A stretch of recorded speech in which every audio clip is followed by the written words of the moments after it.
आदाब, नमस्कार। आप देख रहे हैं INN चैनल। मैं हूं शेख अहमद अली। इस न्यूज बुलेटिन में आइए नजर डालते हैं दिन भर की बड़ी खबरों पर।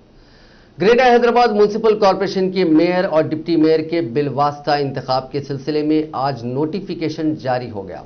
रियासती इलेक्शन कमिश्नर आर पार्थसारथी ने बताया कि नोटिफिकेशन के साथ पॉलिसी साज तजावीज भी इलेक्शन कमीशन ने जारी किए हैं, जिसके मुताबिक 11 फरवरी को सुबह 11 बजे प्रिसाइडिंग ऑफिसर GHMC के 9 मुंतखब कॉरपोरेटर्स को हलफ दिलाएंगे और उसी दिन दोपहर 12:30 बजे मुनक्किद होने वाले खुसूसी इजलास में पहले मेयर का इंतखाब होगा, उसके बाद डिप्टी मेयर का इंतखाब होगा। इलेक्शन कमिश्नर ने बताया कि मेयर और डिप्टी मेयर के इंतखाब के सिलसिले में इलेक्शन ऑफिसर GHMC कमिश्नर रहेंगे। इसके अलावा इंतखाब के अमल की निगरानी करने के लिए GHMC के हुदूद में काम करने वाले जिले कलेक्टर को खुसूसी इजलास मुनक्किद करने के लिए प्रिसाइडिंग ऑफिसर के तौर पर तकर्रुर किया जाएगा। रियासती इलेक्शन कमीशन की जानिब से जारी करदा शेड्यूल के मुताबिक प्रिसाइडिंग ऑफिसर 6 फरवरी तक इस खुसूसी इजलास के लिए तमाम GHMC के कॉरपोरेटर्स को नोटिस जारी करेंगे और 11 फरवरी को इंतखाबात मुनक्किद होंगे। अगर उस दिन इंतखाब ना हो सका तो दूसरे दिन 12 फरवरी को इंतखाबात होंगे। अगर उस दिन तातील भी रहती है तो भी इंतखाबात मुनक्किद किए जाएंगे। रियासत में 10वीं जमात के इम्तिहानात इम्कान है कि 17 मई से मुनक्किद किए जाएंगे। महकमे स्कूली तालीम ने तालीमी साल 2020-21 के अपने कैलेंडर में 17 था 26 मई इन इम्तिहानात के इनेकाद की तजवीज़ पेश की है। 1 फरवरी से रियासत भर के तमाम स्कूल्स में 9वीं और 10वीं जमात के क्लासेस का आगाज हो जाएगा। इम्कान है कि 89 काम के दिन होंगे, यानी 89, इनमें इम्तिहानात भी शामिल हैं। आखिरी काम के दिन तवक्को है कि 26 मई को होगा और गरमाई तातीलात 27 मई तक 13 जून होंगे। इसी दौरान महकमे तालीम ने हुकूमत को इस बात की भी तजवीज़ पेश की है कि इस मरतबा कोरोना वायरस की वबा के बाद तालीम नहीं हो सकी, सिर्फ 70% निसाब पर ही इम्तिहान मुनक्किद किया जाए और 10वीं जमात के 11 पेपर्स के बजाय सिर्फ 6 पेपर्स का इम्तिहान मुनक्किद किया जाए और 4 FA टेस्ट यानी फॉर्मेटिव असेसमेंट टेस्ट के बजाय 2 FA टेस्ट मुनक्किद करने की तजवीज़ भी तैयार की है।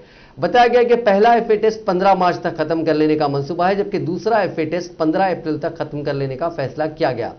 इसी तरह समेटिव असेसमेंट यानी SA टेस्ट 7 मई से 13 मई के दरमियान मुनक्किद करने की तजवीज़ तैयार की गई है। इसके अलावा तुलबा को मुकम्मल तौर पर हाजिरी ना होने के बावजूद सालाना इम्तिहान में शिरकत की इजाज़त देने की भी हुकूमत को तजवीज़ पेश की। इन तमाम तजावीज़ पर गौर करने के बाद हुकूमत बहुत जल्द उसे मंजूरी दे देगी। उसके बाद SSC बोर्ड की जानिब से इम्तिहानात का शेड्यूल जारी किया जाएगा।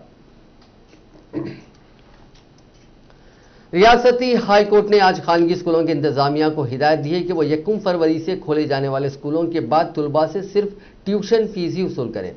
हैदराबाद पेरेंट्स एसोसिएशन की जानिब से दाखिल करदा मफाद अम्मा की दरखास्त की समाअत करते हुए हाई कोर्ट ने खानगी तालीमी इदारों से कहा कि वह academic year, books, library, transport जैसे दीगर चार्जेस वसूल ना करें, सिर्फ ट्यूशन फीस की वसूली करें। दरखास्त गुजार ने अदालत को शिकायत की कि खानगी स्कूल्स ऑनलाइन क्लासेस के नाम पर जायद फीस वसूल कर रहे हैं। उन्होंने अपनी शिकायत में कहा कि स्कूलों की जानिब से फीस की वसूली में GO 46 को नजरअंदाज किया जा रहा है, जिस पर अदालत ने खानगी स्कूलों की इंतजामिया को वाजे किया कि GO 46 के मुताबिक ही स्कूल फीस वसूल की जाए। हाईकोर्ट ने कहा कि 1 फरवरी से शुरू होने वाले स्कूलों के पेश नज़र 31 जनवरी तक होने वाली तब्दीलियों का जायजा लिया जाएगा। तेलंगाना हाईकोर्ट ने गैर ज़रई अराजियात के रजिस्ट्रेशन और मुतनाज़िया धरानी पोर्टल पर हुक्म इल्तवा में जारिया साल की 21 जून तक तौसी की। अदालत की डिवीजन बेंच ने इस मसले पर दाखिल करदा मफाद अम्मा की कई दरखास्तों की समाअत की। बेंच ने कहा कि इस मसले पर मफाद अम्मा की जुमला 7 दरखास्तें दाखिल की गईं। तमाम दरखास्तों की समाअत की जरूरत नहीं है, वो इस मसले पर सिर्फ 2 दरखास्तों की समाअत करेगी। उसने बकिया दीगर 5 दरखास्तों को खारिज कर दिया। दलाइल की समाअत के दौरान एक रियासत के एडवोकेट जनरल ने हाईकोर्ट को बताया कि काबीनी झैली कमेटी धरानी पोर्टल से पैदा होने वाले मसाइल पर गौर कर रही है। उन्होंने इस मसले पर रियासती हुकूमत का मौक़िफ़ पेश करने के लिए अदालत से वक्त मांगा। नीति आयोग के नायब सदर नशीन राजीव कुमार के अलावा नीति आयोग के दीगर जिम्मेदारान Avinash Mishra, adviser doctor Namrata Singh Panwar, consultant research officer Kamaraju और नायब सदर नशीन के पर्सनल असिस्टेंट रविंदर प्रताप सिंह पर मुश्तमिल एक वफद ने प्रगति भवन में चीफ मिनिस्टर चंद्रशेखर राव से मुलाकात की। इस मुलाकात के दौरान चीफ मिनिस्टर ने नीति आयोग के अहदेदारों के साथ मुख्तलिफ उमूर पर तबादला ख्याल किया। इस मौके पर वजीर इमारत और शवारे V Prashant Reddy, Telangana planning board के नायब सदर B Vinod Kumar, chief secretary Somesh Ramesh Kumar, principal secretary finance Ramakrishna Rao के अलावा दीगर ओहदेदार मौजूद थे। वजीर सेहत ईटला राजेंद्र ने कहा है कि शहर में गरीबों के लिए 8 तेलंगाना डायग्नोस्टिक सेंटर्स का आगाज हुआ है। मरहलावार अंदाज में तमाम अजला में उसकी तौसी अमल में लाई जाएगी। उन सेंटर्स में ईसीजी, अल्ट्रासाउंड, रेडियोलॉजी, एक्सरे, खून पेशाब के अलावा दीगर मायने मुफ्त किए जाएंगे। पहले से ही कायम बस्ती दवाखानों में उन सेंटर्स को कायम किया गया है जहां पर गरीबों को तमाम खिदमात मुफ्त फराहम की जाएंगी। ईटला राजेंद्र ने कहा कि हुकूमत ने बस्ती दवाखानों में उन सेंटर्स का क़याम अमल में लाया है ताकि बेहतर निगहदाश्त से सेहत खिदमात मुफ्त फराहम की जा सके। वजीर दाखिला मोहम्मद महमूद अली, डिप्टी स्पीकर पद्माराव गौड़, रियासती वजीर केटी रामाराव और दीगर ने शहर के मुख्तलिफ मकामात पर तेलंगाना डायग्नोस्टिक सेंटर्स का आगाज किया। अंबरपेट, लालापेट, सीताफल मंडी, जंगममेट, श्रीराम नगर, बारकस, पनीपुरा और पुराना पुल में ये सेंटर शुरू किए गए हैं।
चलो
ईसीजी मशीन है ऑनलाइन प्रोग्राम्स में कार्डियोलॉजिस्ट जो है अगर कुछ प्रॉब्लम है तो रिपोर्ट कर देते हैं उससे जो है अपने हार्ट अटैक इमीडिएटली मालूम होता और इमीडिएटली रेफरल शिफ्ट कर देते हैं। हाँ स्टेपिंग प्रोग्राम स्टेपिंग बोलते हैं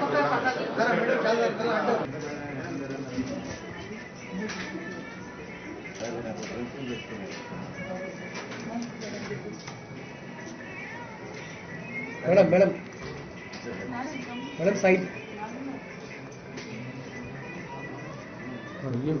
मैडम आप सामान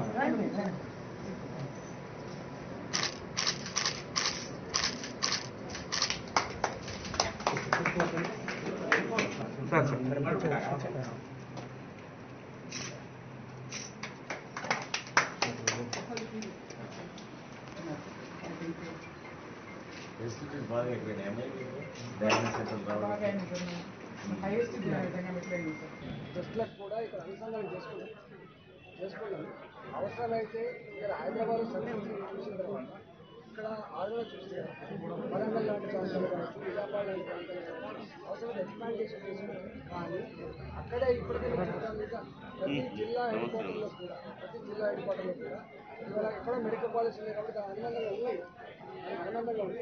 ఇక్కడ పాపులేషన్ ఎక్కువ కాబట్టి ఇక్కడ ఇది సక్సెస్ అయిన తర్వాత ఎక్కడెక్కడైతే పాపులేషన్ ఉంది సర్వీస్ అందించలేకపోతుంది అలాంటి వాటికి కూడా విస్తరించే సెకండరీ కేర్ సర్వీసెస్ అవసరం ఉంటాయా అవన్నీ కూడా వాళ్ళకు తెలియజేసినటువంటి ఎక్కువ అవకాశం ఉంటుంది. పేదవాళ్ళకి బ్లడ్ శాంపుల్స్ పోయినా కుటుంబ శాంపుల్స్ పోయినా వందల రూపాయల్లో ఖర్చులు అవుతూ ఉన్నాయి. కాబట్టి ఎక్స్రే తీసుకోవాలన్నా ఈసీజీ తీసుకోవాలన్నా అల్ట్రాసౌండ్ స్కానింగ్ తీసుకోవాలన్నా వేలాది రూపాయలు ఖర్చు అవుతూ ఉన్నాయి. కాబట్టి పేద ప్రజానీకానికి హైదరాబాద్లో రూపాయి ఖర్చు కాకుండా ఈ సేవలన్నీ కూడా అందించాలనే సంకల్పంలో భాగంగా ఇవాళ 8 సెంటర్లు ఇక్కడ ఓపెన్ చేయడం జరిగింది. ఇక్కడ క్వాలిఫైడ్ డాక్టర్లు కూడా ఇక్కడ ఉంటారు. వీటిని మరింత వీటి ఆదరణ చూసిన తర్వాత వీటి పని విధానం ఈరోజు హైదరాబాద్ నగరంలోని హెల్త్ కేర్ సెంటర్స్లో మనం డయాగ్నోస్టిక్ సర్వీసెస్ ప్రారంభించాం.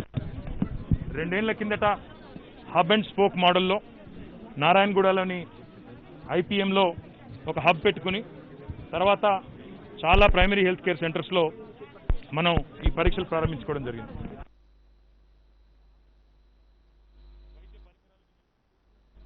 ఎంఆర్ఐ కానీ ఈసీజీ మెషిన్స్ కానీ అల్ట్రాసౌండ్ కానీ ఇంకా భవిష్యత్తులో సిటీ స్కాన్స్ కానీ కంప్లీట్ రక్త పరీక్షలు మూత్ర పరీక్షలు ఈ రకంగా ఏ రకమైన ప్యాథలాజికల్ టెస్టులు అయితే అవసరం ఉంటాయో అవన్నీ కూడా ఉచితంగా ప్రజలకి చేయిస్తూ పట్టణంలో ఉండే పేదవారందరికీ కూడా అండగా తెలంగాణ ప్రభుత్వం ఈరోజు ఈ మంచి కార్యక్రమాన్ని తీసుకొచ్చింది. దాదాపుగా 57 రకాల రక్త పరీక్షలు వాటితో పాటు ఇంకా చాలా రకాల ఇతర డయాగ్నోస్టిక్ సేవలను ఇమేజింగ్ సర్వీసెస్ని కూడా అంటే ఎక్స్రేస్ కానీ ఇంకా ఇతర ఇమేజింగ్ సర్వీసెస్ని కూడా తెలంగాణ ప్రభుత్వం తీసుకొని వచ్చింది. ఈ సందర్భంగా నేను హృదయపూర్వకంగా పెద్దలు మన రాష్ట్ర వైద్య ఆరోగ్య శాఖ మంత్రి గారికి వారి మొత్తం బృందానికి ఇక్కడ కమిషనర్ కరుణ గారు ఉన్నారు, ఈ హాస్పిటల్ సూపరింటెండెంట్ శ్రీమతి రమాదేవి గారు ఉన్నారు, వారందరికీ కూడా హృదయపూర్వకమైన అభినందనలు తెలియజేస్తా ఉన్నాను.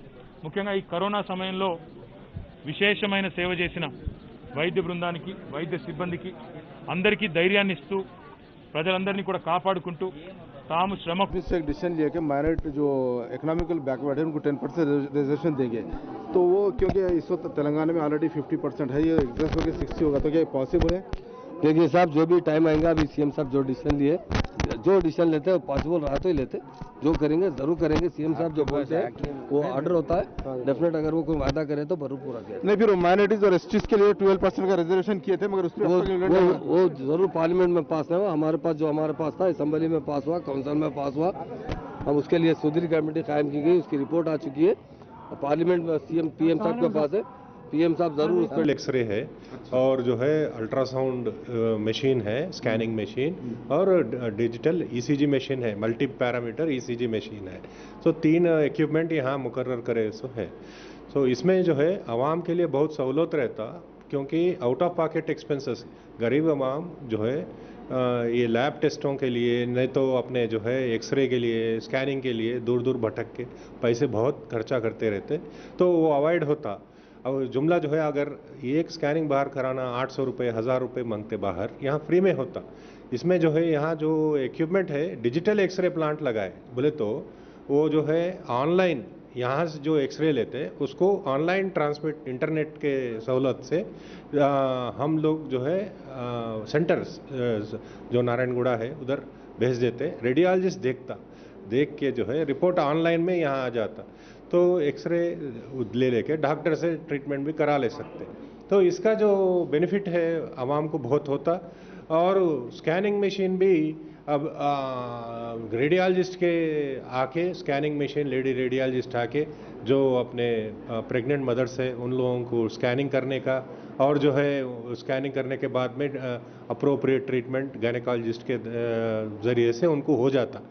इसमें आप एक समझने की बात जो है, अगर हम 30 स्कैनिंग एक विजिट में रेडियोलॉजिस्ट कर रही तो आवाम का बारकस के आवाम का 24,000 रुपये बच जाते उस दिन, एक दिन का. तो आप अंदाज़ा लगा सकते हैं कितने लाखों रुपए बच जाते लोगों के। हमारे हिसाब से अगर ये पूरा फुल फ्लेज हो गया बारकस, 1 करोड़ रुपए के फ़ायदा बारकस लोगों का होगा। यानी जो बच्चों के पढ़ाई के लिए या किताबों के लिए जो खरीदने के पैसे बच जाते, तो उससे वो पैसे कुछ और कुछ भी कर ले सकते हैं। तो ये जो है अपना Telangana government under CM KCR साहब उनका सोच और दूरंदेशी के कारण ये आज मुकम्मल हो रहे। ये जो प्रोग्राम है अभी डिस्ट्रिक्टों में भी हम कर रहे। ये हैदराबाद में अभी 8 मकाम पे आज वजीर बरखी जगदीश्वर रेड्डी ने कहा है कि तरक्की में अवाम का अहम रोल है। टाउन्स और मौजूआत की सफाई को यकीनी बनाया जाए। उन्होंने सूर्यापेट के मिनी टैंक बंड के करीब स्वच्छ सर्वेक्षण दौड़ को झंडी दिखाई। इस मौके पर उन्होंने कहा कि यह टाउन मुल्क की पहली बल्दिया बन गई है जिसने खुश्क और तर कचरे को घरों से अलग-अलग तौर पर हासिल किया। घरों से वसूल किए जाने वाले कचरे की रीसाइक्लिंग में भी यह नंबर 1 है। बेशतर बल्दियात सूर्यापेट बल्दिया की जानिब से वेस्ट मैनेजमेंट में किए गए इकदाम पर अमल कर रही हैं। ये कहते हुए कि चीफ मिनिस्टर चंद्रशेखर राव ने माहौल को बेहतर बनाने और रियासत में सेहतमंद माहौल की तैयारी के लिए आलूदगी की सतह में कमी के मकसद से सरसब्जी और शादाबी के हरितारम प्रोग्राम पर बड़े पैमाने पर अमलावरी की है। वजीर मौसूफ ने कहा कि पौधों को लगाने के साथ साथ रियासती हुकूमत ने उनके बका को यकीनी बनाने के लिए भी इकदाम किए हैं। उन्होंने मजीद कहा कि रियासती हुकूमत की जानिब से शुरू की जाने वाले कोई भी फलाही स्कीम या प्रोग्राम उस वक्त कामयाब हो सकता है जब उसकी अमलावरी में लोग शामिल हों। रियासती वजीर जगदीश रेड्डी ने नलगुंडा में पेश आए सड़क हादसे के महलूकीन के खानदानों से मुलाकात की। उन्होंने कहा कि हुकूमत ने महलूकीन के वर्सा को फीकस 3 लाख रुपए डबल बेडरूम मकानात और उनके बच्चों को गुरुकुल स्कूल्स में तालीम की फराहमी का वादा किया है। गुज़िश्ता रोज यह हादसा पेश आया था। उन्होंने कहा कि सड़क हादसे में जख्मी होने वालों को भी हुकूमत मदद फराहम करेगी। क़ब्ल आज दिन में महलूकीन के खानदानों ने हुकूमत से इमदाद का मुतालबा करते हुए देवरकुंडा के हॉस्पिटल के सामने एहतजाज किया। इस एहतजाज में उस वक्त शिद्दत पैदा हो गई जब बीजेपी कायदीन ने महलूकीन के वर्सा के एहतजाज की तायद की और नाशों को मुंतकिल करने वाली गाड़ियों को रोक दिया। गुज़िश्ता रोज इस हादसे में 9 अफराद हलाक और 11 जख्मी हो गए थे। पीसीसी सदर उत्तम कुमार रेड्डी ने भी देवरकुंडा हॉस्पिटल पहुंचकर महलूकीन के रिश्तेदारों से मुलाकात की और कांग्रेस की जानिब से 4 लाख रुपए की इमदाद हवाले की। उन्होंने मुतालबा किया कि रियासती हुकूमत महलूकीन के वर्सा को 20-20 लाख रुपए एक्सग्रेशिया दे, जो जख्मी है उनका मुफ्त में इलाज कराए। उन्होंने इस हादसे के लिए रियासती हुकूमत को जिम्मेदार करार दिया। उन्होंने कहा कि खराब सड़कों की वजह से ड्रंकन ड्राइविंग और दीगर वजूहात की वजह से सड़क हादसात में काफ़ी इजाफा हुआ है और दही इलाकों में आवाम के पास कोई ट्रांसपोर्ट निज़ाम नहीं होने की वजह से वो एक ऑटो में 20-20 लोग बैठकर जाने पर मजबूर हैं। उन्होंने रियासती हुकूमत से ऐसे इक़दाम उठाने की अपील की जिसके जरिए ऐसे हादसात को टाला जा सके।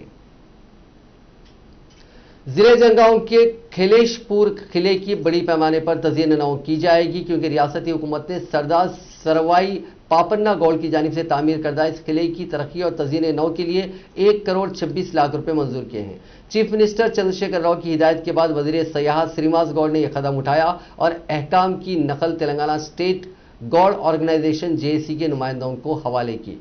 इस मौके पर खिताब करते हुए वजीर मौसूफ ने कहा कि हालिया बारिश के दौरान किले का एक हिस्सा गिर गया था, उसकी फौरी मरम्मत और सकाफती विरसे की हामिल इमारत के बकिया हिस्से की फौरी तहफ़्फ़ुज़ की ज़रूरत है। इसीलिए हमने चीफ मिनिस्टर के इल्म में इस बात को लाया जिन्होंने मौजूदा उसूलों के मुताबिक किले की तज़यीन नौ के लिए 1 करोड़ 26 लाख रुपए मंजूर किए। उन्होंने हाल ही में सियाहत व आसार खदीमा महकमे जात के अहदेदारों के साथ किले का दौरा किया ताकि नुकसान होने वाले किले वाले हिस्से का मायना किया जा सके।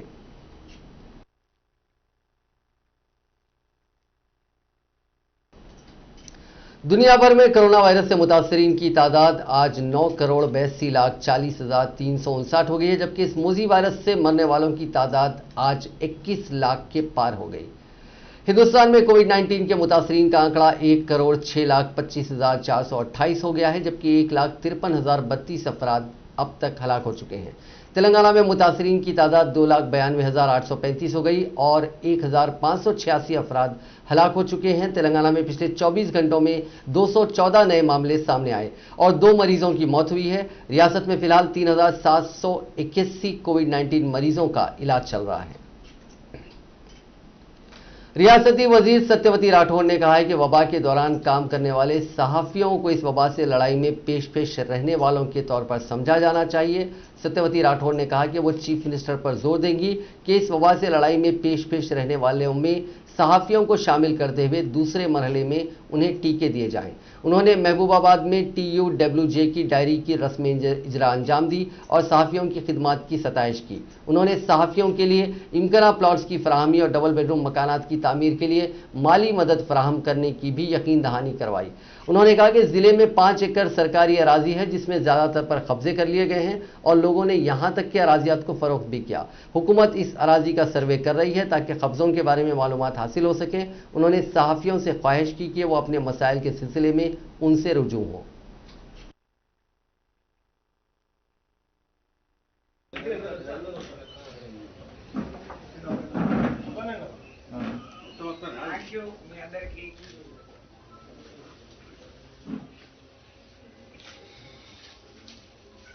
మా మహబూబాద్ ప్రెస్ క్లబ్ అంటారా ఏమంటారు? జర్నలిస్ట్ మిత్రులు మేము జర్నలిస్ట్ మిత్రులు అంటే బెస్ట్.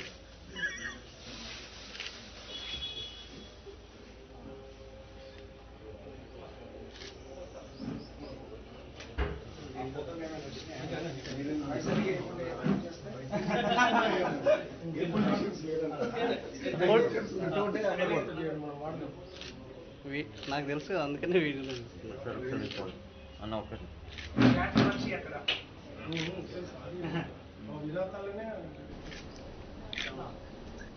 मरकजी ममलिकती वज़ीर दाखिला जी किशन रेड्डी ने हैदराबाद में NTPC के अहदेदारों के साथ जायजा इजलास मुनक्किद किया। उन्होंने तेलंगाना पावर प्लांट की तामीर के मौक़िफ़ पर हुक्काम के साथ जायजा लिया जिसका मंसूबा तेलंगाना की तश्कील के बाद रामागुंडम में बनाया गया था। NTPC के अहदेदारों ने मरकजी वजीर को बताया कि 800 मेगावाट की गुंजाइश वाले 2 यूनिट्स की तामीर की जा रही है, ताहम कोविड के हालात की वजह से उसमें ताख़ीर हुई। ममलिकती वज़ीर दाखिला ने अहदेदारों से दूसरे मरहले में 800 मेगावाट की गुंजाइश वाले 2 यूनिट्स तामीर करने का तजवीज़ पेश की।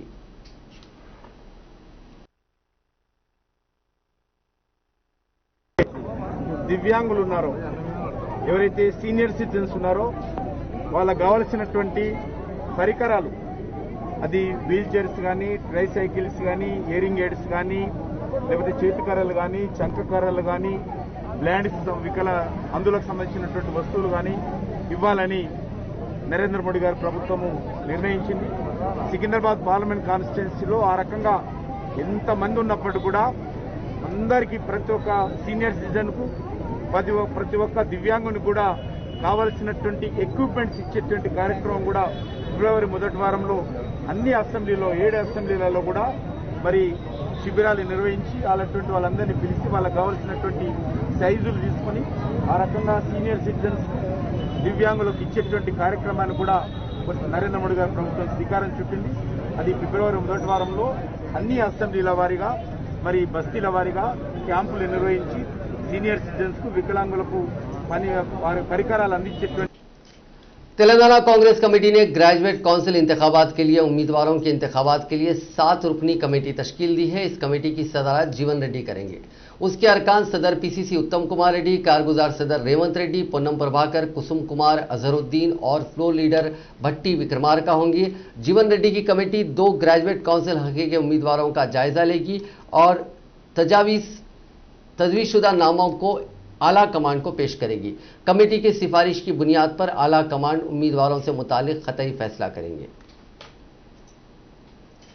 साबिक वजीर और तेलंगाना कानून साज काउंसिल के साबिक अपोजिशन लीडर मोहम्मद अली शब्बीर ने इल्ज़ाम आयद किया है कि चीफ मिनिस्टर के चंद्रशेखर राव का माशी तौर पर कमज़ोर तबक़ात यानी इकोनॉमिकली वीकर सेक्शंस को मुलाजिमतों और तालीम में 10% कोटा देने का वादा अवाम को गुमराह करने का इंतखाबी हरबा है और 10% EWS कोटे का ये वादा मुसलमानों को 12% और दर्जे फहरिस्त क़बाइल यानी STs को 10% कोटा देने के वादे की तरह है, क्योंकि चीफ मिनिस्टर KCR ने एक तवील अरसे तक मुसलमानों और STs के जज्बात का इस्तेहसाल किया और अब वो इसके बारे में बात भी नहीं कर रहे हैं। इसी तरह मुजविज़ा 10% EWS कोटे का वादा भी अमल में नहीं आएगा और वो काउंसिल के 2 ग्रेजुएट हलकों और नागार्जुना सागर ज़मनी इंतखाब के बाद भूल जाएंगे।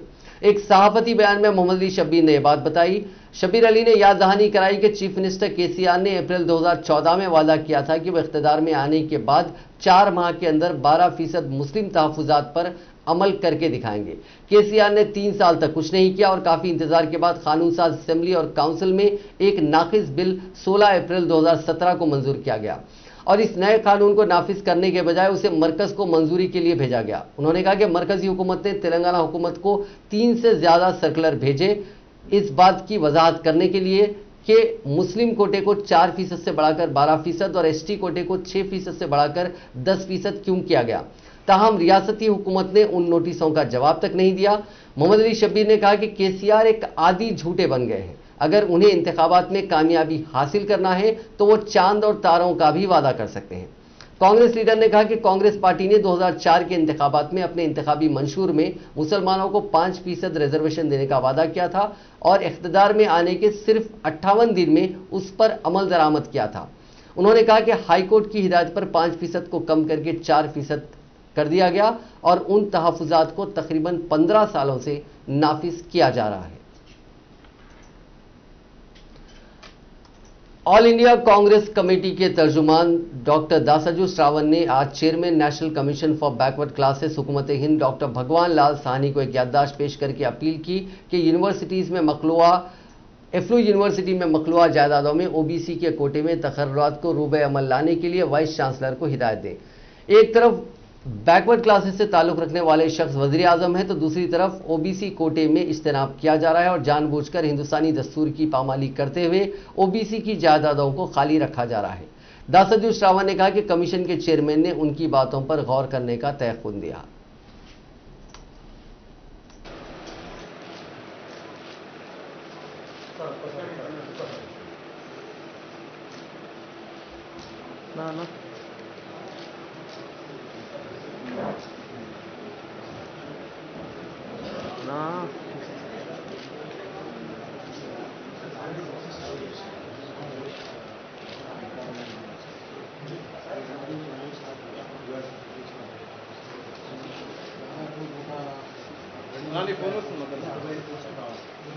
डॉक्टर श्रवण अनिल यादव इफ्लू इश्यू के बारे में ओबीसी का रिजर्वेशन कोटा लागू करने के लिए यूजीसी गाइडलाइंस एक तरफ एक बैकवर्ड क्लास का नेता हिंदुस्तान का प्राइम मिनिस्टर बना बोल के खुश रहना या दूसरी तरफ उनके ही सदारत में जो है सो आज पूरा हिंदुस्तान में है सो बहुत सारे नेशनल यूनिवर्सिटीज में और स्टेट लेवल यूनिवर्सिटीज में जो है सो बैकवर्ड क्लासेस रिजर्वेशंस को पूरा स्कटल कर दिए जैसे एक माहौल हमने देख रहे हैं। आज हैदराबाद सेंट्रल यूनिवर्सिटी की बात होने दीजिए या नहीं तो कालोजी मेडिकल यूनिवर्सिटी की बात होने दीजिए या नहीं तो आज ताजा इफ्लू में English and foreign language universities में बैकवर्ड क्लासेस का जो रिजर्वेशंस अमल करने की जरूरत था उसको जो है सो स्कटल करते हुए जो है सो उसको अमल नहीं करते हुए जो है सो बहुत सारे बैकवर्ड क्लास एलिजिबल टीचर्स के मुंह में मट्ठी फेंक करके जो है सो आज इफ्लू में रिक्रूटमेंट का एक प्रोसेस जारी हुआ है। तो 236 वेकेंट वहां पे पोस्ट है।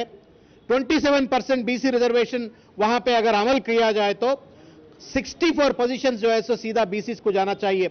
सिर्फ 27 पोस्ट यहां वहां पे बीसी है, बाकी के पूरे खाली है और उन लोगों को पूरे अपॉर्चुनिटी दे बोल के कांग्रेस पार्टी के तरफ से और बाकी के स्टूडेंट्स ऑर्गेनाइजेशंस रिप्रेजेंट करने के बाद भी वहां पे वाइस चांसलर और बाकी के बोयनपल्ली के अगवा के केस में आंध्र प्रदेश की साबिक वजीर भूमा अखिला प्रिया को जमानत मिल गई है। शहर की एक सेशन कोर्ट ने उनकी जमानत की दरखास्त मशरूत तौर पर मंजूर कर ली, जिसके तहत 10,000 शख्सी मचलके के अलावा 2 अफराद की जमानत की हिदायत दी है। इसके अलावा अखिला प्रिया को हर पीर के रोज बोयनपल्ली पुलिस स्टेशन में हाजिरी देने की हिदायत दी गई है।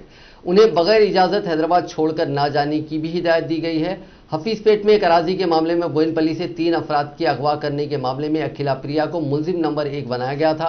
हैदराबाद पुलिस ने उन्हें गिरफ्तार करते हुए चंचलगुड़ा जेल रवाना किया था। वो फिलवक्त 17 दिनों से जेल में मुक़ैद हैं। जमानत की मंजूरी के बाद इम्कान है कि हफ्ता यानी 23 जनवरी को अखिला प्रिया जेल से रिहा हो जाएंगी। इस केस में माखूज किए गए उनके शोहर भार्गव राम पुलिस से बचने रोपोश हो गए हैं। उन्होंने सिकंदराबाद की अदालत में क़ब्ल गिरफ्तारी जमानत की दरखास्त दाखिल की थी। अदालत ने उनकी दरखास्त को मुस्तरद कर दिया।